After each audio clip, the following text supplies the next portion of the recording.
सोचिए, एक 4 साल की बच्ची अपने घर वालों से कहे यह मेरा असली घर नहीं है, मेरा घर मथुरा है, वह मेरा पति है और एक छोटा बेटा भी। क्या यह मासूमियत थी, कोई सपना, या सचमुच पुनर्जन्म का सबूत? 1930 के दशक में दिल्ली में हुई यह घटना सिर्फ परिवार तक सीमित नहीं रही, बल्कि अखबारों, नेताओं और विदेशी शोधकर्ताओं तक पहुंच गई। आज भी यह केस विज्ञान और आस्था के बीच में सबसे बड़ी पहेली माना जाता है, और इसी पहेली का नाम शांति देवी। नमस्कार दोस्तों, मैं हूं विनोद लोखंडे और आप देख रहे हैं हिडन स्टोरीज ऑफ इंडिया। और आज हम जानने वाले हैं एक ऐसी कहानी जो पुनर्जन्म की है। हम हर एक रिपोर्ट्स देखेंगे और फैक्ट्स के साथ जानेंगे हर वो सच्चाई जो इतिहास में अभी दबी हुई है। 11 नवंबर 1926 दिल्ली में एक साधारण परिवार में शांति देवी का जन्म हुआ। बचपन में वह बेहद शांत और अंतर्मुखी स्वभाव की लगती थी, लेकिन 3 साल की उम्र से ही उसने ऐसी बातें करना शुरू कर दिया जिसे सुनकर घर वाले चौंक जाते। वह कहते, मेरा नाम शांति नहीं है, लुगदी है। मैं मथुरा की रहती थी। परिवार में इससे पहले बच्चों की कल्पना मानकर नजरअंदाज किया, लेकिन अजीब बात यह थी कि शांति देवी का दावा सिर्फ नाम तक सीमित नहीं था। वह कहती थी, मेरे पति का नाम केदारनाथ है, वे कपड़ों का व्यापार करते हैं। वह यहां तक कि कहती थी कि मैंने बच्चों को जन्म देते समय दम तोड़ दिया। इतनी छोटी बच्ची इतनी स्पष्ट बात कैसे कर सकती थी? यह सवाल परिवार के लिए डर और जिज्ञासा दोनों बन गया। धीरे धीरे यह खबर आसपास के मोहल्ले और रिश्तेदार तक फैल गई। लोग कहने लगे कि बच्ची को पिछले जन्म की बातें याद है। कुछ लोग इसे अंधविश्वास मानते थे, तो कुछ इसे पुनर्जन्म का सबूत मानने लगे। लेकिन जैसे जैसे शांति देवी बड़ी होती गई, उनकी बातें और भी सटीक होती गई। उसने अपने पिछला घर, रास्ता, यहां तक सब कुछ बताना शुरू कर दिया। शांति देवी की चर्चा इतनी बड़ी कि यह मामला नेताओं और बुद्धिजीवियों तक पहुंच गया। 1935 में खुद महात्मा गांधी ने इस केस की गंभीरता से लिया। उन्होंने वकीलों और पत्रकारों और शोधकर्ताओं की एक छोटी 20 सदस्यों की कमेटी बिठाई। कमेटी को दिल्ली और मथुरा ले जाकर सभी तथ्यों की जांच करने का काम सौंपा गया। यह पहली बार था जब किसी रिकग्निशन केस की औपचारिक जांच हुई। 1936 में इस कमेटी ने अपने 26 पेज की रिपोर्ट प्रकाशित की। उस रिपोर्ट में साफ लिखा था, the child Shanti Devi has given statement that are impossible to explain on the basis of ordinary knowledge. Her statement show remarkable correspondence with the facts of life and लुगदी देवी। यानी आयोग ने माना कि शांति देवी की बातें सामान्य कल्पना से परे है।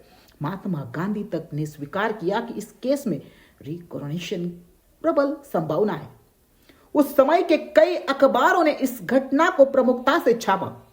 दिल्ली और मथुरा की अखबारों की हेडलाइंस थी, दिल्ली की बच्ची को पिछले जन्म की याद और रिकॉग्निशन और रियलिटी। रिपोर्ट्स में दर्ज है कि जब शांति देवी मथुरा गई तो उसने रास्ते और गलियां पहचान ली। यहां तक कि उसने सीधा उस घर तक पहुंचकर कहा, यह मेरा घर है। अखबारों में छपे प्रत्यक्षदर्शी बताते हैं कि शांति देवी ने घर की हर कोना सही पहचाना। उसने एक पुराने कमरे की ओर इशारा करते हुए कहा, यहां मैं बैठा करती थी। और सबसे चौंकाने वाली बात, उसने कहा कि मेरे घर के आंगन में एक जगह मैंने पैसे छुपाए थे। जब खोजा गया तो घर वालों ने मान लिया कि लुगदी देवी सचमुच वही पैसे रखती थी। ऐसी बातें अखबारों में प्रकाशित होने की यह केस भी प्रसिद्ध हो गया। इस केस की गूंज यूरोप तक पहुंची। स्वीडन के पत्रकार स्ट्वेयर ने भारत आए और उन्होंने गहराई से शांति देवी को अध्ययन किया।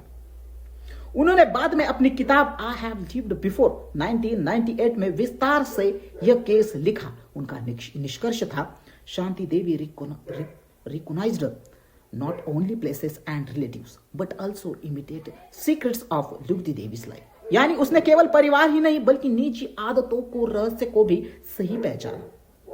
स्ट्यूअर ने अपनी रिपोर्ट में लिखा कि जब शांति देवी मथुरा गई तो वह इतने आत्मविश्वास में हर गली और मोड़ बताती थी जैसे वह सालों से रह रही हो। उसने एक रिश्तेदार की ओर देखते हुए अचानक कहा, यह मेरा मामा है, और घर वालों ने इसकी पुष्टि की। वह घर के भीतर छोटे छोटे बदलाव तक पहचान लेती थी।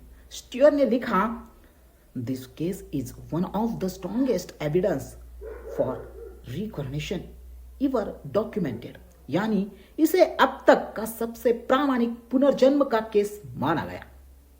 शांति देवी का केस सिर्फ भारत तक और यूरोप तक ही सीमित नहीं रहा। अमेरिका की university of Virginia division of perceptual studies ने भी इसे डॉक्यूमेंटेड किया। उनकी रिसर्च में लिखा कि शांति देवी ने अपने पिछले जीवन की जुड़ी 24 तथ्य बताए, जिनमें से अधिकांश सत्य पाए गए। उनका paper evidence of survival from climbed memories of farmer in correction, यह केस विस्तार से दर्ज है। यानी अब यह केस विज्ञान की दुनिया में भी दर्ज हो चुका था। यूनिवर्सिटी की रिपोर्ट में दर्ज एक खास घटना बेहद चौंकाने वाली है। शांति देवी ने कहा, मेरा पति ने मेरे मरने के बाद पैसे निकाल लिए थे। बाद में केदारनाथ ने खुद स्वीकार किया कि उसने लुगदी देवी की मौत के बाद पैसे निकाले थे। रिपोर्ट में लिखा है, such intimate facts not publicly known strongly suggest that the child had direct memories of लुगदी देवी's life, यानी ये बातें किसी सुनी सुनाई अफवाह से नहीं आ सकती थी। अगर ये कोई बच्चा अपने पिछले जीवन का नाम, पति, घर और सड़कों, यहाँ तक कि पैसे छुपाए कहाँ थे ये बताए, तो ये सामान्य कल्पना नहीं हो सकती है। यह वजह है कि शांति देवी का केस सिर्फ भारत में ही नहीं बल्कि पूरी दुनिया में फ्री करेक्शन रिसर्च का आधार बन गया। आज भी यह केस मनोविज्ञान और अध्यात्म की किताब में दर्ज है। वैज्ञानिक भी मानते हैं कि यह घटना आसान व्याख्या परे है। कई लोग कहते हैं कि यह केवल एक सबकॉन्शियस मेमोरी थी, यानी यह कहीं सुनी हुई बातें बच्चे के दिमाग में रख ली। लेकिन सवाल यह है कि यह इतनी गहराई और निजी रहस्य एक 3 साल की बच्ची कैसे पहुंच सकते हैं? ना तो रेडियो टीवी थे, ना इंटरनेट। उस उम्र में एक छोटी बच्ची इतने विस्तृत धोखा कैसे दे सकती थी? यही इस केस को और रहस्यमय बनाता है। धार्मिक मानने वाले लोग कहते हैं कि यह तो गीता और उपनिषद में लिखे पुनर्जन्म का प्रत्यक्ष प्रमाण है। उनके लिए शांति देवी भगवान की उस शिक्षा का जीवंत उदाहरण है कि कभी आत्मा मरती नहीं। वह संशयवादी कहते हैं कि यह समाज और मीडिया के दबाव का परिणाम भी हो सकता है, लेकिन गांधी आयोग और विदेशी शोधकर्ताओं की उपस्थिति इस शक की कमजोर कर देती है। यानी मामला पूरी तरह आस्था और तर्क के बीच में अटका हुआ है। कुछ वैज्ञानिक मानते हैं कि यह क्राइप्टोमिंसिया का मामला हो सकता है, यानी बच्ची को कहीं से जानकारी सुनी और अवचेतन मन में जमा कर ली। लेकिन समस्या यह है कि जिन तथ्य उसने बताए वो गोपनीय थे, जो परिवार तक भी कभी पता नहीं थे। यहां तक कि पैसे वाली घटना भी उसकी बातों का पक मजबूत करती है। इसलिए आलोचकों के पास भी पुख्ता जवाब नहीं है। दुनिया में ऐसे रेन करेक्शन के केसेस दर्ज हुए हैं, श्रीलंका, तुर्की और अमेरिका तक। लेकिन शांति देवी का केस अनोखा इसलिए है क्योंकि यह 4 अलग अलग स्तर पर डॉक्यूमेंटेड है। महात्मा गांधी की रिपोर्ट 1936, अखबारों की रिपोर्टिंग, स्टूरे लोनरग्रेन की किताब और यूनिवर्सिटी ऑफ वर्जीनिया की रिसर्च। इतनी परतों में दर्ज कोई और केस शायद ही मौजूद है। कहा जाता है कि यह मथुरा पहुंचते ही शांति देवी की आंखों से आंसू बहने लगे। उसने अपने पिछले जन्म के पति केदारनाथ को देखा और कहा, आपने मेरी मौत के बाद दूसरी शादी क्यों कर ली? उसकी मासूम आवाज और सच्चाई ने सभी को सन्न कर दिया। उस क्षण में मौजूद हर व्यक्ति को लगा जैसे वे किसी अद्भुत रहस्य के गवाह बन रहे हो।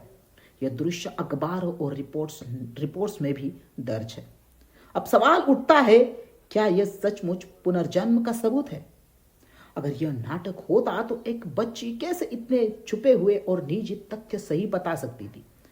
गांधी आयोग, अखबार, यूरोपियन पत्रकार और अमेरिका यूनिवर्सिटी की रिपोर्ट चारों एक ही कहानी कहते हैं। यह केस आज भी विज्ञान और आध्यात्म के बीच पुल की तरह खड़ा है।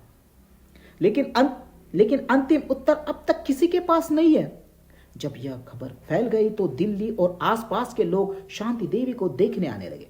स्कूल, मंदिर और यहां तक कि पब्लिक चौपाल में भी उसने सवाल पूछे जाते थे। हर जवाब में उनकी सटीक स्मृति को भी और मजबूत करता। लोग कहते, इतनी छोटी बच्ची इतनी गहराई से कैसे बता सकती है। धीरे धीरे यह घटना एक लोकसभा जैसे भीड़ को खींचने लगी। ब्रिटिश अफसर इस घटना को अंधविश्वास कहकर टालना चाहते थे, लेकिन जब रिपोर्ट्स उनके दफ्तर में पहुंची तो उन्होंने इसे क्यूरियोसिटी केस माना। उनके लिए यह केस भारतीय समाज की सोच समझने का जरिया भी था। क्योंकि अंग्रेज खुद धर्म और विज्ञान को अलग रखते थे, फिर भी यह केस उनके लिए भी अनयूजुअल फिनोमिनन बन गया।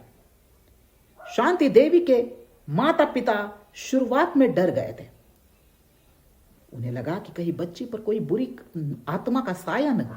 लेकिन धीरे धीरे जब समाज का ध्यान उस पर गया तो परिवार का सहारा मिला।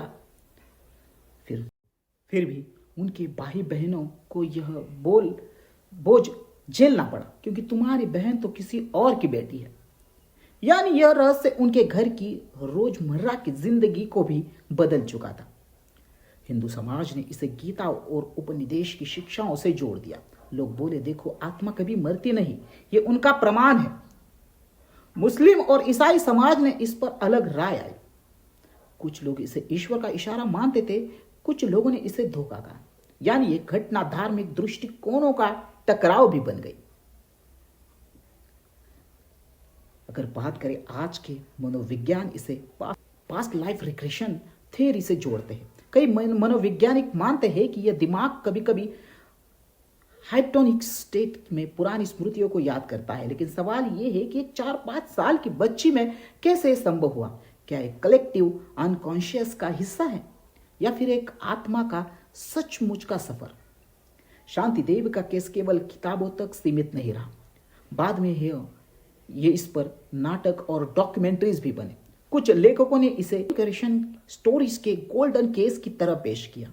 आज भी यह यूट्यूब और टीवी पर यह केस बार बार सामने लाया जाता है। इसने भारत की रहस्यमय छवि को और भी मजबूत किया है। सोचिए, अगर यह केस अदालत में जाता तो कानून मानता कि बच्ची अपनी पुरानी यादों का दावा कैसे कर सकती है। ब्रिटिश राज के कानून में पुनर्जन्म जैसी चीज का कोई जगह नहीं थी। अगर यह कोर्ट में केस बनता तो शायद दुनिया का पहला पास्ट लाइफ लीगल केस कहलाता। लेकिन वह स्थिति कभी नहीं आई और रहस्य केवल चर्चा तक सीमित रहा। भारत के कई संतों ने केस पर टिप्पणी की। कुछ ने कहा आत्मा की अमरता का जीता जागता सबूत कहा। कई साधुओं ने कहा यह भारत की भूमि की विशेषता है, यह सत्य खुद प्रकट होता है। कुछ इसे आध्यात्मिक जागरण का संदेश बताया। यानी यह घटना धार्मिक प्रवचनों का हिस्सा भी बन चुकी थी। इतनी जांच, रिपोर्ट और रिसर्च के बावजूद यह रहस्य आज भी अनसुलझा है, क्योंकि विज्ञान हर चीज को प्रयोग और प्रमाण से देखता है और आत्मा का अस्तित्व प्रयोगशाला में साबित नहीं किया जा सकता। यही कारण है कि यह केस विश्वास और तर्क के बीच में अटका रहा और शायद इसी वजह से और भी आकर्षक बन गया। आज दुनिया के विश्वविद्यालय इसे केस को केस स्टडी के रूप में पढ़ते हैं। कुछ रिसर्च इसे मेमोरी ट्रांसफर कहते हैं तो कुछ जेनेटिक लिंकेज, लेकिन किसी के पास अंतिम जवाब नहीं है। फिलोसॉफी, साइकोलॉजी और स्पिरिचुअलिटी तीनों इसे रेफरेंस के तौर पर लिया जाता है। यानी यह केस आज भी शोध का जिंदा हिस्सा है। तो दोस्तों, सवाल वही है, क्या वाकई आत्मा मौत के बाद भी सफर जारी रखती है? यह सिर्फ इंसानी का दिमाग का खेल है या शांति देवी की कहानी जिसने दुनिया को हिला दिया? पर जवाब अब भी अधूरा छोड़ा। शायद इसी में सबसे बड़ा रहस्य छुपा है, hidden stories of India. Video कैसा लगा है कमेंट करके जरूर बताएं। हिडन स्टोरीज ऑफ इंडिया का ये वीडियो पसंद आया हो, इंफॉर्मेटिव लगा हो तो वीडियो को लाइक करें, कमेंट करें और नए हो तो चैनल को जरूर सब्सक्राइब करें। तो दोस्तों मिलते हैं ऐसे ही अगले इतिहास से जुड़े इंटरेस्टिंग किस्से और फैक्ट के साथ। तब तक के लिए जय हिंद, जय भारत।